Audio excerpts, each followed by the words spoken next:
What's good, people? It's Automatic back with another crate video, and this time we're going to take a look at my first crate. And this is back when I first started getting into digging, and prior to that I was buying some CDs, stuff like The Meters, Parliament, compilation CDs like this Fat Tracks. Just had a bunch of different soul and funk on it from various artists, and I kind of knew what to buy as far as sample source, but I didn't yet have the knowledge that vinyl was the primary source to go to. And at the time I had a sampler but didn't have turntables, so it seemed logical just to buy CDs. But I've quickly realized that there was just so much more out there on vinyl. And like right here we have a Menard Ferguson Conquistador album.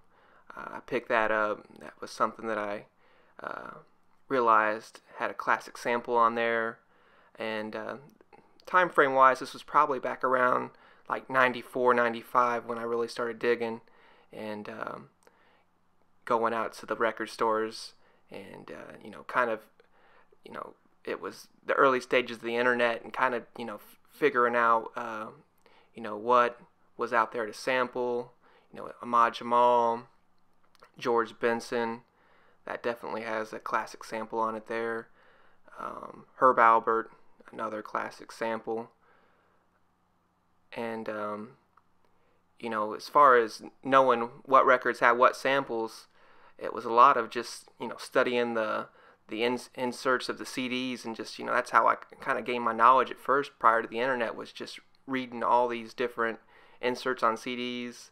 Ahmad Jamal, had a bunch of samples in the Golden Era time frame, and that record there, The Awakening, has a classic sample. And Ray Bryant, Up Above the Rock, and that's a classic drum break. And I was able to find just a few Ray Bryant albums. And kind of another way to when I was digging was, once I found an artist that had something dope on it, I would usually just buy up all of his stuff if I had the money to, obviously. Joe Tex, classic drum break on there. But it was just and another, how I got into kind of knowing what drum breaks and everything, what to buy. The Turtles, that's another classic album. Was when my relationship with DJ Top Speed, who really put me up on the Ultimate Break Beats and Breaks series. And the Suns record, of course, has a classic drum break on it. I have a couple of those. But just my relationship with him, and the trips we went out and digging, and quickly realizing what labels and what air a lot of the good stuff was on as far as digging was concerned. That Grover Washington album, I have that in a couple different crates, my drum crate as well. The Grassroots, another classic break. And that's Herman Kelly in Life, Dance to the Drummer's Beat, classic break. Diodato. Diodato's a jazz musician, has a lot of classic material. Miles Davis, Bitches Brew, classic jazz album. Mountain, Long Red is the song on there. I have a few of those copies, a classic break. And Gary Newman, classic break on there. Freda Payne,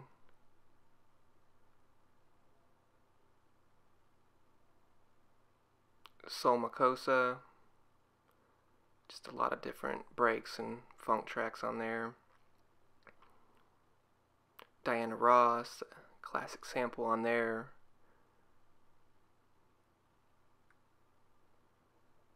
Blackbirds, it's a funky album. Anything by the Blackbirds, that was kind of like a spin-off group of Donald Byrd. Thin Lizzy, Johnny the Fox, classic drum break. And Rhythm Heritage, they were kind of like a disco-y group, but they had some breaks on both of these albums.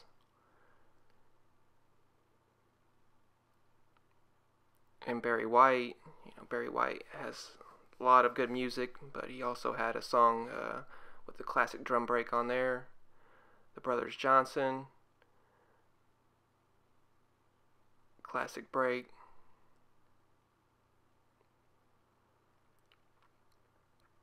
The Headhunters, God Made Me Funky, classic drum break. That's actually a reissue. Billy Squier, Big Beat, classic. The If drums, a drum break, of course, used. I'm not going to say the song, but it's a classic hip hop song.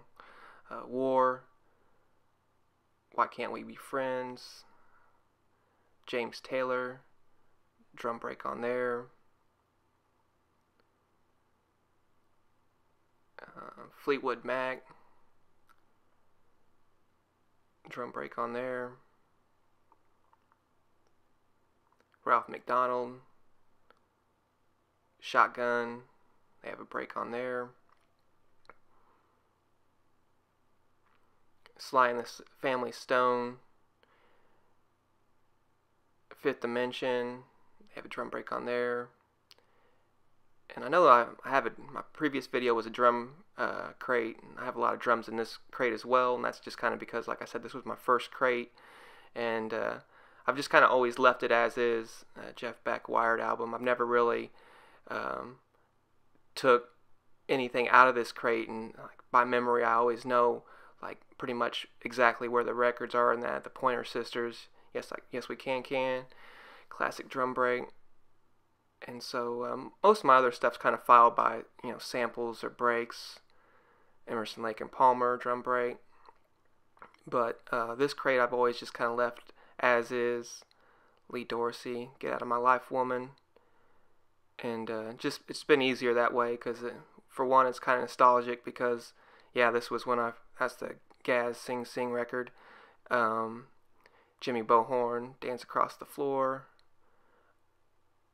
But, just for the nostalgic factor of like, oh yeah, I remember when I found that record, or I found that one. T Connection has a B-boy break on there. DC LaRue, another drum break. But, and just, exactly I know where those records are just by memory. So there's never really been a need to. Black Sabbath and the Led Zeppelin drums. When the Levee breaks, of course, a classic drum break. Paul McCartney, classic drum break on there. Three Dog Night, another classic drum break. Doobie Brothers, there's a drum on there as well. And then we get back into my Bob James section here. Those were always kind of like my first, Holy Grail records were like the Bob James 1 and 2. I found a few other ones along the way. But, the Nautilus and the Mardi Gras, those were like, oh man, I gotta get those when I first started digging. And the Bob James 1. I usually would never, whenever I'd find it again, I'd usually buy it. I never passed it up. And, now, of course, I come across it. It's not that big a deal, but the Bob James 2. And I have a few copies of those as well. So those were like big to find at first. But once again, thanks again for watching.